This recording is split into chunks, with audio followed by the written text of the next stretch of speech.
এবার রংপুরের কাছে ম্যাচ হারায় থিসারাকে দল থেকে রাগে ক্ষোভে বের করে দিলেন সাকিব। ঢাকার নতুন ক্যাপ্টেন লিটন দাস।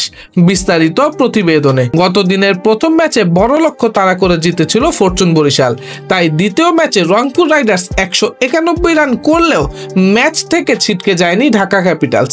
200-র কাছাকাছি রান তাড়ায় শুরুটা ভালোই করেছিল ঢাকা, কিন্তু সেটা ধরে রাখতে পারেনি মিডল অর্ডার ব্যাটাররা। তাতে সাকিব খানের মালিকানাধীন ঢাকাকে সহজেই হারিয়েছে রংপুর।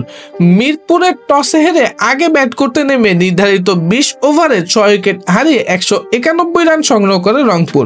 জবাবে খেলতে নেমে 9 উইকেট হারিয়ে 151 রানের বেশি করতে পারেনি ঢাকা। 192 রান তাড়ায় যেমন শুরু প্রয়োজন, পাওয়ার প্লেতে সেটাই করলেন লিটন দাস ও তানজিদ হাসান তামিম। প্রথম কয়েক ওভার রয়ে সয়ে খেললেও একটু পর দুজনেই জড়তা কাটিয়ে বাউন্ডারি বের করেছেন প্রত্যাশা মিটিয়ে। বিনা উইকেটে 65 রান তোলা ঢাকা ক্যাপিটালস ছিল সঠিক পথে। তবে হঠাৎ শেখ মেহেদীর স্পিনে ধস নামলো থিসারা পেরেরার দলের। 27 রান খরচায় মেহেদী ফিরিয়ে দিয়েছেন লিটন দাস, তানজিদ তামিম, হাবিবুর রহমান সোহান ও ফারমাউল্লাহ শফিককে। 65 থেকে 75 রানে যেতেই 4 উইকেট হারিয়ে বসে ঢাকা। সেখান থেকে আর দলকে টেনে তুলতে পারেননি থিসারা পেরেরা, স্টিফেন এনজিনেস্কিরা।